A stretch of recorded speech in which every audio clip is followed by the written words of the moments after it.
可汗教授，您刚刚给我们解释了有关安息日的传统，那想知道一下关于安息日我们会用到什么样的物品呢？能否解释一下这些东西吗？ Yes, so I mentioned the Shabbat.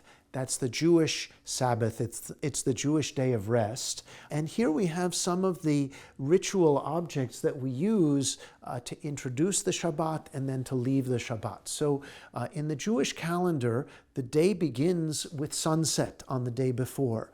Shabbat is the seventh day of the week. In the Jewish calendar, that's Saturday. On Friday, 星期五, on Friday at sundown, when the sun goes down, the mother of the house will light these candles. So every Jewish household, every traditional Jewish household has the candlesticks, and this is very famous. Some light only 2, some light 3, some light 5. This is what our candlesticks look like. And then when the Jewish men go to the synagogue to say the prayers. When they return from the synagogue, we start the meal and we do it with a cup of wine. This is a bottle of wine from Israel.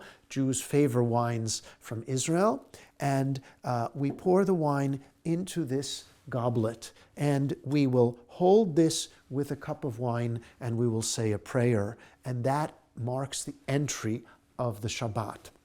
Now, there are many other aspects of the Shabbat that we can show, but this is what we have here. But then one last thing that I'll mention is that when Shabbat concludes, it concludes Shinchi Leo on Saturday at nightfall, after it becomes dark.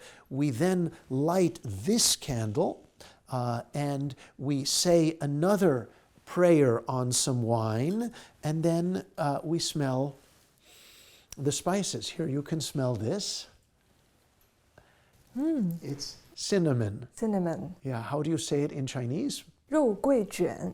Okay, so it smells nice, and the reason is because when Shabbat concludes, then we feel like a little bit sad that our day of rest, which is a family day, has concluded, so we have the spices to kind of rejuvenate us, bring back our soul, make us happy again. So this is part of the prayers and the rituals of the Shabbat.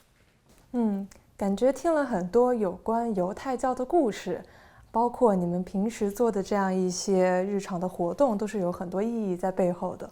这些事情还是觉得让我感觉非常有意思，也让我逐渐意识到犹太是真的在保持这样一个传统走下来，走到了今天。非常感谢您的解释。我很开心，谢谢。